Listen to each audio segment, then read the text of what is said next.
अस्सलाम वालेकुम स्टूडेंट्स, आज की इस वीडियो का हमारा जो टॉपिक है वो है एनालिटिकल ज्योमेट्री का एक्सरसाइज 4.1। तो आइए हम इसको स्टार्ट करते हैं। इस लेक्चर में सबसे पहली बात ये है कि एनालिटिकल जो ज्योमेट्री है इसमें प्लेन कौन सा आता है, एनालिटिकल प्लेन क्या है। तो प्लेन के बारे में पहले बात कर लेते हैं कि एक एक्स एक्सिस और एक वाई एक्सिस। एक्स एक्सिस और वाई एक्सिस है, जहां पर ये आपस में इंटरसेक्ट करते हैं उसको हम कहते हैं ओरिजिन, और ओरिजिन को हम डिनोट करते हैं 0 0 के साथ। इसके बाद ये फर्स्ट क्वाड्रेंट हो जाता है, ये सेकंड क्वाड्रेंट है, ये थर्ड क्वाड्रेंट, फोर्थ क्वाड्रेंट। इस क्वाड्रेंट के अंदर इनफाइनाइट पॉइंट्स हैं। इनफाइनाइट पॉइंट्स हैं, मसलन ये एक पॉइंट टेक कर लिया, इस पॉइंट में एक्स की कोई ना कोई वैल्यू होगी और वाई की भी कोई ना कोई वैल्यू लाजमी तौर पे होगी।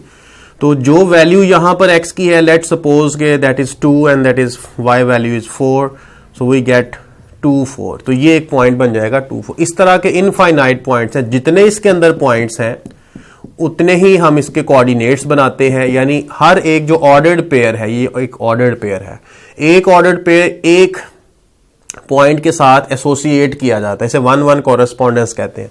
तो जो ऑर्डर्ड पेयर्स हैं और जो पॉइंट्स हैं इनके दरमियान 1-1 कॉरेस्पॉन्डेंस होती है, यानी कि एक पॉइंट के जो कोऑर्डिनेट्स यहां पे आ गए ऑर्डर्ड पेयर्स की फॉर्म में, वो किसी और पॉइंट के नहीं हो सकते। 2 4 इसका सिर्फ कोऑर्डिनेट है और किसी के ये कोऑर्डिनेट्स नहीं हो सकते। इसी तरह अगर मैं कह दूं जी 2 4 यहां पे लिख देते हैं, तो अब बताएं कि क्या ये इस पॉइंट के कोऑर्डिनेट्स हैं? तो बिल्कुल ऐसा नहीं हो सकता। अगर 2 4 यहां पे है तो वहां पे नहीं हो सकता।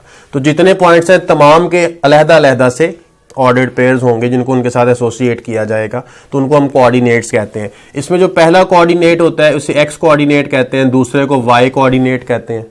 एक्स कोऑर्डिनेट को एब्सीसा भी कहते हैं, एब्सीसा। और जो वाई कोऑर्डिनेट है इसे ऑर्डिनेट भी कहते हैं। ये तो हो गए एमसीक्यूज वगैरह के लिए, ठीक है। और इसके बाद जो फर्स्ट क्वाड्रेंट है इसमें एक्स और वाई दोनों पॉजिटिव हैं, क्योंकि एक्स की वैल्यूज इस तरफ पॉजिटिव हैं, एक्स की वैल्यूज इस तरफ नेगेटिव है, इस वजह से यहां पर भी एक्स नेगेटिव होगा, यहां पर भी एक्स नेगेटिव होगा। वाई की वैल्यूज ऊपर की तरफ पॉजिटिव हैं, तो वाई यहां पॉजिटिव है, यहां भी अगर देखा जाए तो दोनों एक्स और वाई पॉजिटिव हैं। और नीचे वाई की वैल्यूज नेगेटिव है, इसलिए यहां भी नेगेटिव होगी वाई की वैल्यू, यहां भी वाई की वैल्यू नेगेटिव, और पॉजिटिव एक्स होगा यहां पर। तो इस तरह से पॉजिटिव नेगेटिव वैल्यूज इस प्लेन में यूज होती हैं। इसे रियल प्लेन भी कहते हैं, कोऑर्डिनेट प्लेन भी कहते हैं, कार्टेशियन प्लेन भी इसी को कहते हैं। अब यहां पर क्वेश्चन लिखा हुआ है कि describe the location of P X Y in the plane.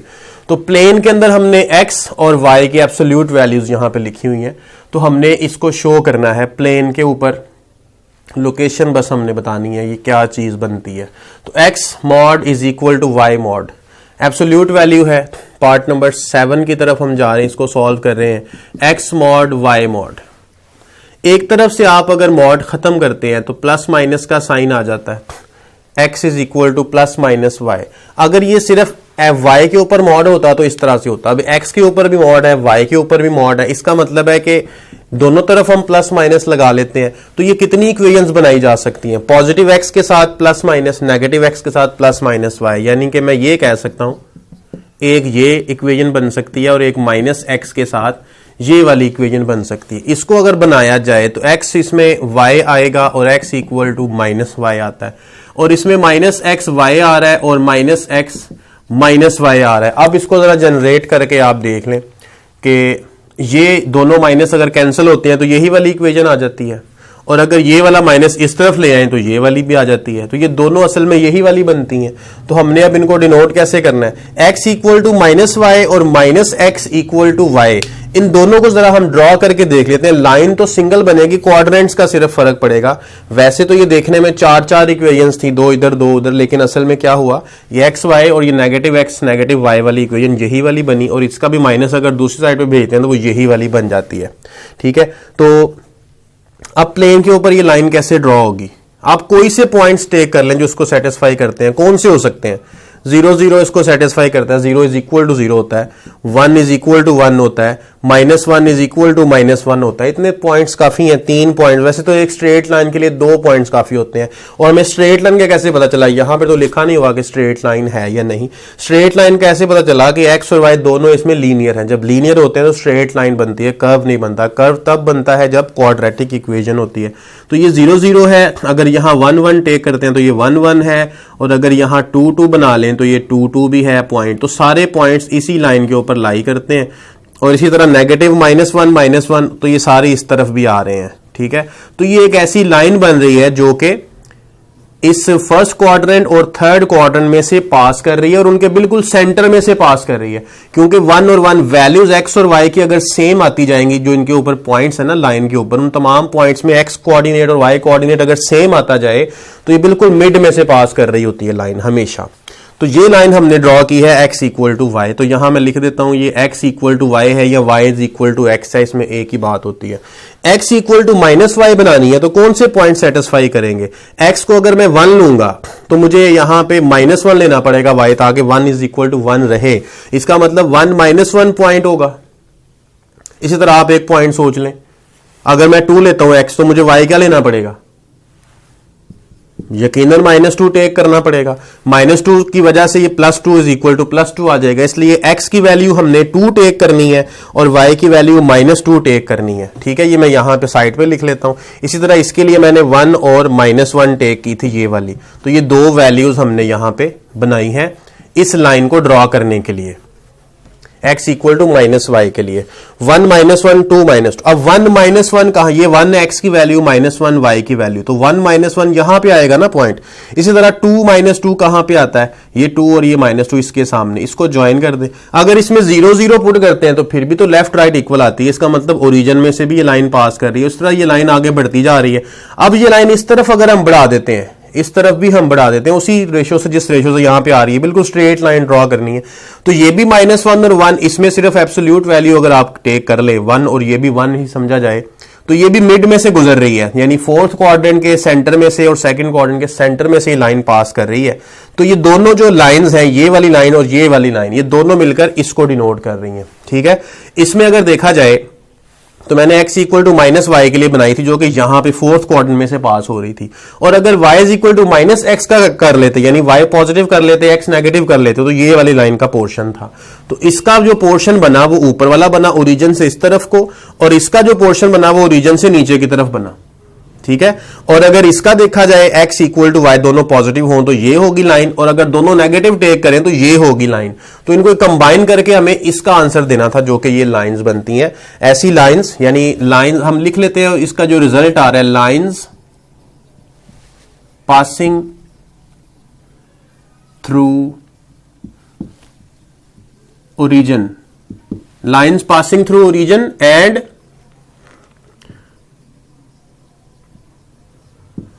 passing from the passing की बजाय हम ये कह सकते हैं, पासिंग की बजाय अब, क्योंकि ये सेंटर इसके ओरिजिन में से तो पास कर रही है, उसके बाद इसको बाइसेक्ट कर रही है, bisecting all quadrants.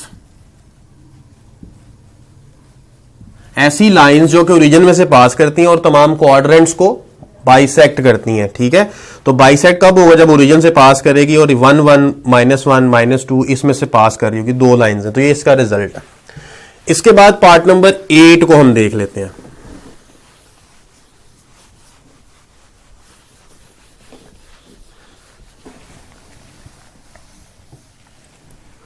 Part number 8 में लिखा है x mod greater than equal to 3, ये लिखा हुआ है x mod greater than equal to 3। अब x mod greater than equal to 3 को हम किस तरह से लिख सकते हैं, ±x greater than equal to 3।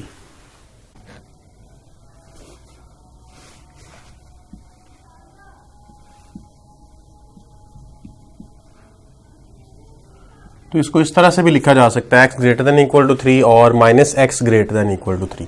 अभी जो -x greater than equal to 3 है, इसको मजीद अगर माइनस को बोथ साइड्स आप मल्टीप्लाई कर लेते हैं तो हमें ये एक चीज मिल जाती है। तो ये दो हमें इससे इनइक्वालिटीज मिली हैं। इस एक इनइक्वालिटी की वजह से, मॉड एब्सोल्यूट वैल्यू की वजह से, हमें दो इनइक्वालिटीज मिली हैं। अब इन दोनों को हमने यहां एक्स एक्सिस और वाई एक्सिस पे डिनोट करना है प्लेन में। तो इसके लिए, इसको डिनोट करने के लिए हमें x की वैल्यू 3 रिक्वायर्ड है, 1 2, और यहां पर अगर x की वैल्यू 3 है तो x इक्वल टू 3 की लाइन यहां पे ड्रॉ होगी। जहां पर 3 है वहां पर x इक्वल टू 3 की लाइन ड्रॉ की जा सकती है और ये वर्टिकल लाइन होगी। इसी तरह x, ये हमने इस तरह से शो किया। अब इसमें ग्रेटर देन इक्वल टू का मतलब क्या है? इक्वल टू की तो हमने लाइन ड्रॉ कर दी है। ग्रेटर का मतलब है कि x की वैल्यू जो 3 से ग्रेटर है, 3 से ग्रेटर वैल्यू सारी राइट हैंड साइड पे आती हैं। तो ये तमाम पॉइंट्स जो कि इस लाइन के ऊपर और इस लाइन की राइट साइड पे हैं, तमाम के तमाम पॉइंट्स इस इनइक्वालिटी को डिनोट कर रहे हैं। ठीक है, इसके बाद x less than equal to -3 है, तो यहां अगर -1, यहां -2 और यहां पर -3 है, तो यहां भी -3 में से गुजरती हुई एक वर्टिकल लाइन रिक्वायर्ड है। ये जो वर्टिकल लाइन है इसका मतलब है x इक्वल टू -3। उससे छोटी तमाम वैल्यू, तो -3 से जो छोटी वैल्यूज हैं वो सारी इस तरफ है, left side of the x equal to -3 line. तो ये लाइन भी और इसकी लेफ्ट साइड वाली वैल्यूज भी, और ये लाइन भी और इसकी राइट साइड वाली वैल्यूज भी, तो ये सारा जो एरिया मैंने यहां पे शो किया वो इसको डिनोट करने के लिए है, इस प्लेन के ऊपर। पार्ट नंबर 9,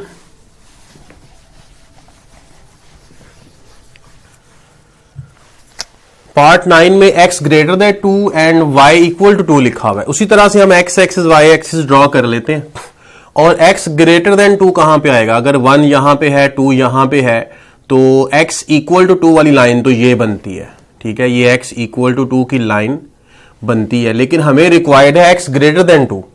तो ग्रेटर देन 2 किस साइड पे है? सारा इस तरफ है, इस तरफ। ये सारा ग्रेटर देन 2 वाला एरिया है, और इसमें ये लाइन शामिल नहीं है, क्योंकि लाइन अगर इक्वल का निशान होता तो ये लाइन उसके साथ शामिल होती। लाइन शामिल नहीं है। इस लाइन की राइट साइड वाले तमाम पॉइंट्स जितने भी है, इनफाइनाइट पॉइंट्स हैं। तो y इज इक्वल टू 2, अगर 1 यहां पे है, y2 यहां पे है, तो ये y2 की एक हॉरिजॉन्टल लाइन ड्रॉ होगी जो 2 में से पास करेगी। तो ये वाली लाइन, इस लाइन के ऊपर, अब दोनों चीजें इसमें मेंशन है, तो इस लाइन के ऊपर ये वाली वैल्यूज y इक्वल टू 2, ये सारी लाइन है, इसके ऊपर जहां पर x की वैल्यूज 2 से ग्रेटर हैं, बस वो वाले पॉइंट्स हमें शो करने हैं।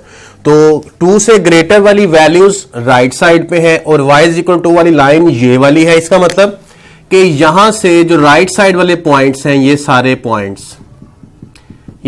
पॉइंट्स इसी लाइन के ऊपर इसको शो कर रहे हैं, इन दोनों के कॉम्बिनेशन को, x greater than 2 and y is equal to 2। तो ये क्वेश्चन नंबर 1 के 3 पार्ट्स हमने किए हैं। तीनों पार्ट्स वो थे जो स्मार्ट सिलेबस में 2021 के जो पेपर्स होने वाले हैं एफएससी के पार्ट 2 में, उसमें ये वाला क्वेश्चन आएंगे। क्वेश्चन नंबर 1 के ये वाले पार्ट्स हैं। इसके बाद हम जो अगला इसका क्वेश्चन है उसकी तरफ चलते हैं। अब क्वेश्चन नंबर 2 है, इसमें पार्ट 1 में लिखा है find in each of the following the distance and the mid point. ये दो चीजें फाइंड करनी है, distance between these points and the mid point of these points. तो सबसे पहले डिस्टेंस जो है वो कैलकुलेट करते हैं दोनों पॉइंट्स का। जो डिस्टेंस फॉर्मूला है वो क्या है? डिस्टेंस फॉर्मूला होता है, दो पॉइंट्स है x2 माइनस x1, उनके x कोऑर्डिनेट्स का डिफरेंस स्क्वायर, उन दोनों पॉइंट्स के y कोऑर्डिनेट्स का डिफरेंस स्क्वायर, और आखिर में स्क्वायर रूट। ये होता है डिस्टेंस बिटवीन टू पॉइंट्स। और एक पॉइंट के कोऑर्डिनेट x1 y1 है, दूसरे के x2 y2 है। ठीक है जी, तो इसके मुताबिक हमने पार्ट ए को सॉल्व करना है। तो इस फॉर्मूले में वैल्यूज पुट कर लेते हैं। तो वैल्यू पहले लगाते हैं ए और बी, पार्ट नंबर ए के लिए सॉल्व करते हैं।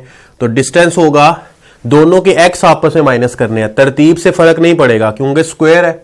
अगर x1 पहले लिख लें, x2 बाद में लिख लें, माइनस ही कॉमन आएगा ना, सिर्फ माइनस जो कॉमन आएगा वो स्क्वायर उसको खत्म कर देगा। यहां पर भी ऐसा ही है। तो बस दोनों के x आपने माइनस करने हैं, स्क्वायर करना है, दोनों के y माइनस करने हैं, स्क्वायर करना है, रिजल्ट का सम और स्क्वायर रूट करना है। तो यही काम कर लेते हैं। तो डिफरेंस करना है, 3 + 2 हो जाएगा, इन दोनों के x आपस में माइनस होंगे तो स्क्वायर बनेगा, प्लस इन दोनों के y माइनस कर लें तो 1 + 4 हो जाएगा। दोनों के x माइनस किए, दोनों के y माइनस किए और स्क्वायर और सम किया, तो 5 का स्क्वायर बनता है, यहां पर भी 5 स्क्वायर बनता है। तो 2 टाइम्स 5 स्क्वायर बन रहा है ना ये। 5 के ऊपर स्क्वायर है, इसका स्क्वायर रूट सॉल्व होता है, ये बाहर आ जाएगा। 2 के ऊपर स्क्वायर नहीं है, यही रिजल्ट आ जाएगा। डिस्टेंस फॉर्मूला हमने किया, यही वाला डिस्टेंस फॉर्मूला इसके ऊपर अप्लाई करते हैं। पार्ट ये ए था, अब हमने बी का डिस्टेंस फॉर्मूला पहले फाइंड करते हैं। ए के लिए पार्ट 1 किया, अब बी के लिए पार्ट 1 सॉल्व करने लगे। तो सेम फॉर्मूला है, आप स्क्वायर रूट लगाएंगे, दोनों के एक्स माइनस करेंगे, तो 2 + 8 स्क्वायर लिख लें प्लस, इसके बाद इन दोनों के y आपस में माइनस करने हैं, तो 3 + 1 स्क्वायर लिख लें, स्क्वायर रूट लिख लें, 10 आ जाएगा, 10 स्क्वायर, 4 स्क्वायर आ जाएगा, तो ये 116 आ जाएगा, और 116 स्क्वायर रूट, ये इसका रिजल्ट होगा। अगर ये 4 पे डिवाइड हो रहा है या किसी और ऐसे नंबर पे जिसका स्क्वायर बन सकता है तो देख लें, 4 पे हो रहा है, ये होता है तो आप कर लें।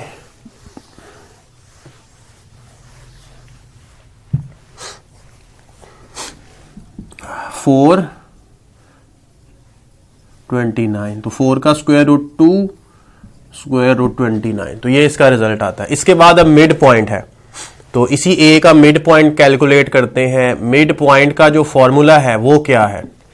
मिड पॉइंट का फॉर्मूला होता है दोनों के एक्स आपने ऐड करने हैं डिवाइड बाय 2, फिर दोनों के वाई ऐड करने हैं और डिवाइड बाय 2 कर देना है। ठीक है, दोनों के एक्स ऐड करें मिड पॉइंट के लिए, पार्ट ए। सेकंड पार्ट कर रहे हैं ए के लिए, यानी मिड पॉइंट कैलकुलेट करने लगे हैं, दोनों के एक्स ऐड करने हैं आपने। तो एक्स दोनों के जब ऐड होंगे तो 3 - 2 और डिवाइड बाय 2 लिखना है। फिर दोनों के y ऐड करने हैं, तो y ऐड किए डिवाइड बाय 2, तो रिजल्ट आ जाएगा 1/2 एंड -3/2। तो ये मिड पॉइंट है इसका। दूसरे का मिड पॉइंट कैलकुलेट कर लें, बी का सेकंड पार्ट, उसमें भी सेम मेथड है। Mid point is equal to दोनों के x ऐड करें, -8 + 2 डिवाइड बाय 2, दोनों के y ऐड करें, 3 और -1 है, ऐड करें डिवाइड बाय 2, तो -6/2 और ये 2/2, ये बन जाएगा -3 और ये बन जाएगा 1। तो ये इसका मिड पॉइंट है। ऐड करने का मतलब है आपने साइन चेंज नहीं करने, जो साइन एज इट इज है -8 और 2 इन दोनों को बस लिख देना है, सम कर देना है। जब हमने डिफरेंस करना होता है तो साइन किसी एक का बदलना पड़ता है। ठीक है, तो ये हो गया क्वेश्चन नंबर 2। अब हम करते हैं क्वेश्चन नंबर 4 को। क्वेश्चन नंबर 4 का जो सेकंड पार्ट है वो लिखा है कि show that the points are vertices of right angle triangle. तो ये तीनों पॉइंट्स वर्टिसेस हैं राइट एंगल ट्राइंगल के। तो राइट एंगल ट्राइंगल जब भी शो करनी होती है उसमें पाइथागोरस थ्योरम आप जानते हैं कि अप्लाई हो जाता है, उसको सेटिस्फाई करता है। तो हमें पाइथागोरस थ्योरम इसमें लगाकर प्रूव कर देना है कि राइट एंगल ट्राइंगल। आप पाइथागोरस थ्योरम लगाएंगे कैसे? उसके लिए तो हमें डिस्टेंस चाहिए, तीनों साइड्स की लेंथ रिक्वायर्ड है। तो पहले हम ऐसा करते हैं कि ए बी कैलकुलेट कर लेते हैं। ए बी कैसे कैलकुलेट होगा? Length of side A B distance फॉर्मूले के जरिए से। कैसे होता है डिस्टेंस फॉर्मूला? दोनों के एक्स माइनस करने, स्क्वायर लगाना है इन दोनों के, फिर इन दोनों के आप माइनस कर दें वाई और स्क्वायर लगाकर स्क्वायर रूट कर लें। ठीक है, तो स्क्वायर रूट करने की भी क्या जरूरत है यहां पर, क्योंकि पाइथागोरस थ्योरम आप जानते हैं, पाइथागोरस थ्योरम में आपने स्क्वायर्स लेने होते हैं बोथ साइड्स। तो आप ऐसा कर लेंगे ए बी का स्क्वायर ही रहने दें, इसी को सॉल्व कर लें सिर्फ। तो स्क्वायर रूट 3 स्क्वायर आ जाएगा और ये आ जाएगा 3 स्क्वायर, तो ये बन जाएगा 3 + 9 12 बन जाएगा। इसके बाद कर लें दूसरी किसी साइड का, बी सी साइड का कर लेते हैं, डिस्टेंस कैलकुलेट कर लेते हैं।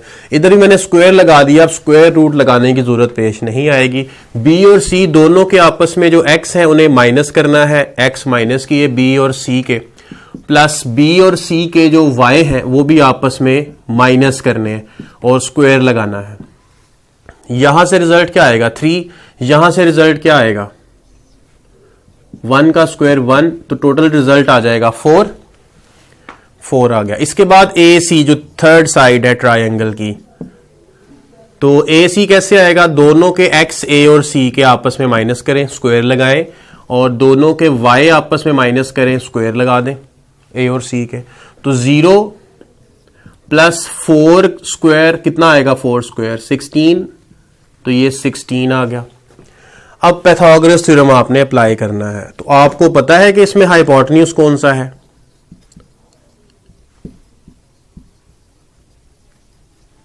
हाइपोटेन्यूज सबसे लॉन्ग साइड होती है। तो अगर लॉन्ग साइड है उसका स्क्वायर भी जाहिर बात है लॉन्ग ही होगा बाकी दूसरी साइड्स के मुताबिक। तो ए बी का स्क्वायर मैंने वहां पे किया हुआ है 12, बी सी का स्क्वायर 4 है, ए सी का स्क्वायर 16 है। तो सबसे लंबी साइड कौन सी है? ए सी। ठीक है, तो हम ऐसा कर लेते हैं, ए सी एक साइड पे कर लेते हैं, बाकी दोनों साइड्स एक को बेस समझ लेते हैं और एक को हाइपोटेन्यूज अपना परपेंडिकुलर समझ लेते हैं और उसको राइट साइड हाइपोटेन्यूज एसी हो जाएगा क्योंकि सबसे लॉन्गेस्ट साइड हाइपोटेन्यूज होती है। तो इसका रिजल्ट आप देख सकते हैं 16 है, ए बी का जो रिजल्ट है वो 12 है और इसका रिजल्ट 4 है। तो क्या ये इक्वल है? अगर इक्वल है तो इट इज सेटिस्फाइड, तो इक्वल है, सेटिस्फाइड हो गया पाइथागोरस थ्योरम। इसका मतलब है जो हमने प्रूव करना था वो प्रूव हो गया। आप लिख लें हैंस प्रूव्ड या जो भी आप मजीद जुमले लिखना चाहते हैं इसमें। इसके बाद नेक्स्ट जो क्वेश्चन है वो क्वेश्चन नंबर 8 है। The points A B are end points of a diameter of a circle, find centre and radius of circle. तो कोई सर्कल है उसके ये दो एंड पॉइंट्स हैं उसके डायमीटर के। सर्कल बना लेते हैं, ये हमने एक सर्कल बना लिया है और जैसा भी बना ये एक सर्कल ही है। तो इसका डायमीटर है ये ए और बी, इसके एंड पॉइंट्स हमें गिवन है, ये है -5 -2 और 5 -4। ये एंड पॉइंट्स गिवन है, हमें सेंटर के कोऑर्डिनेट्स रिक्वायर्ड है और रेडियस रिक्वायर्ड है। तो पहले आप ये देखें कि जो सेंटर है वो ए और बी एंड पॉइंट्स का मिड पॉइंट बनता है कि नहीं। अगर ये मिड पॉइंट है सेंटर डायमीटर के एंड पॉइंट्स का, सर्कमफेरेंस के जो एंड पॉइंट्स नजर आ रहे हैं डायमीटर पर, तो उनका मिड पॉइंट है। इसका मतलब मिड पॉइंट के जरिए से हम इसका सेंटर कैलकुलेट कर सकते हैं। तो सिंपली आप यहां पे सेंटर को लिखेंगे तो आप लिख लें विच इज मिड पॉइंट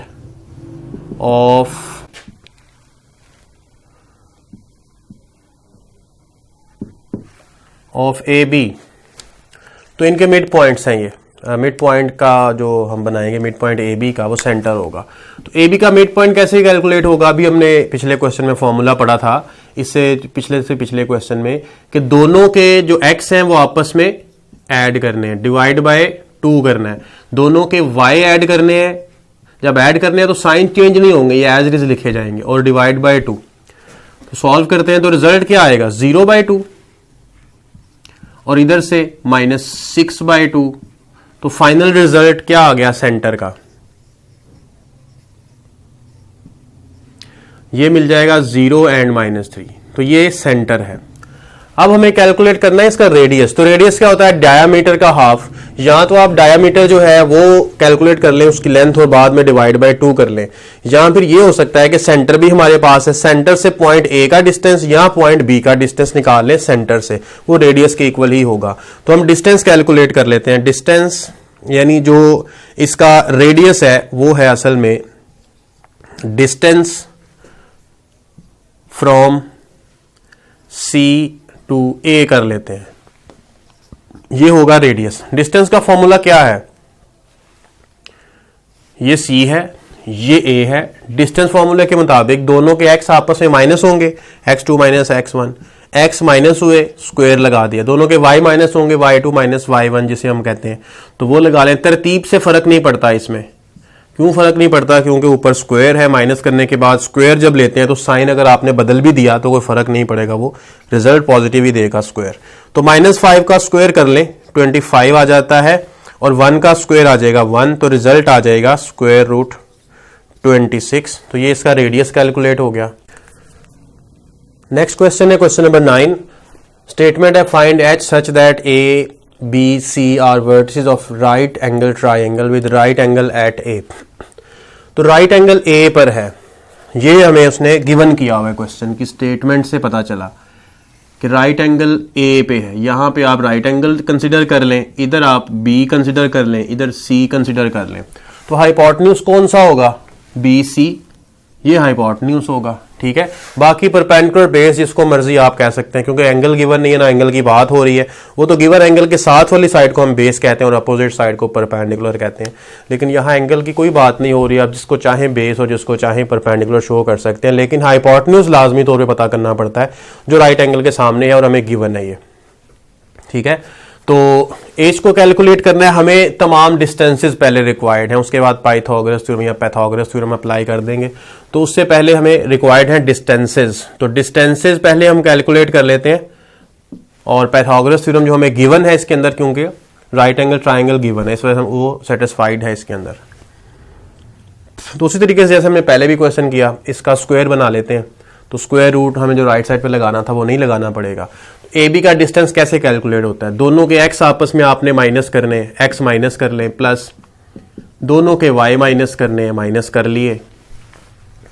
यहां से जो स्क्वायर रूट तो लगाना नहीं है ना हमने, क्योंकि मैंने लेफ्ट साइड पर स्क्वायर लगा दिया हुआ है, तो स्क्वायर रूट लगाने की हमें ज़रूरत नहीं है। तो ये हो गया। इसका स्क्वायर ओपन करने की ज़रूरत पेश आएगी, ओपन कर लेते हैं। एच स्क्वायर प्लस यानी ए स्क्वायर प्लस बी स्क्वायर और -2ab आएगा, ये बन जाएगा। और इधर से -6 का स्क्वायर कितना आ जाएगा, 36 आ जाएगा। इसको आपस में ऐड करके रिजल्ट कितना आ रहा है, एच स्क्वायर -4h प्लस 40, ये रिजल्ट आ रहा है। फिर आपके पास है दूसरी साइड बी सी, इसका भी स्क्वायर लिख लेते हैं। दोनों के एक्स माइनस करने, स्क्वायर लगाना है, और बी और सी दोनों के वाई माइनस करने हैं, स्क्वायर लगाना है। स्क्वायर रूट लगाने की जरूरत नहीं है क्योंकि लेफ्ट साइड पे स्क्वायर किया हुआ है। 8 स्क्वायर कितना बना, 64, और 7 + 7 14 स्क्वायर कितना बना, 196। ठीक है, तो रिजल्ट कितना बनेगा, 260, 196, 260। ठीक है, उसके बाद तीसरी साइड है ए सी। ए सी में भी वही मेथड है डिस्टेंस फॉर्मूले का, दोनों के एक्स माइनस करें, स्क्वायर लगाएं, दोनों के वाई माइनस करें, स्क्वायर लगा दें। तो एच का A plus B whole square open कर लेते हैं। H square 6 square 2 × 6 12 h and 7 + 1 8 square, that is 64 h square 12h and that is 100। हमें गिवन है कि ये जो वर्टिसेस हमें गिवन थे ए बी सी के, ये राइट एंगल ट्राइंगल के वर्टिसेस हैं। इसमें हमें डायग्राम बनाकर ये भी पता चल गया कि एंगल ए पर राइट एंगल था तो बी सी हाइपोटेन्यूज है। इस वजह से हम यूजिंग पाइथागोरस थ्योरम करते हैं और ये सेटिस्फाइड है। ये लिख लेते हैं, Pythagoras theorem satisfied by given Pythagoras theorem satisfied, therefore we can write BC square equal to other two sides square sum of other two sides, BC AB AC। BC का जो स्क्वायर है इसका result हमारे पास है 260, AB के square का result है h square minus 4h plus 40, AC square का रिजल्ट है h स्क्वायर 12h प्लस 100। और ये सारा कुछ एक तरफ शिफ्ट कर लेते हैं ताकि h की जो वैल्यू कैलकुलेट की जा सके। तो 2h square minus 4 and plus 12 plus 8 140 and minus 260, this minus 260 to right side, 2h square 8h and minus 120 is equal to 0। 2 common take कर लेते हैं या 2 से डिवाइड कर लेते हैं बोथ साइड, ये खत्म हो जाएगा।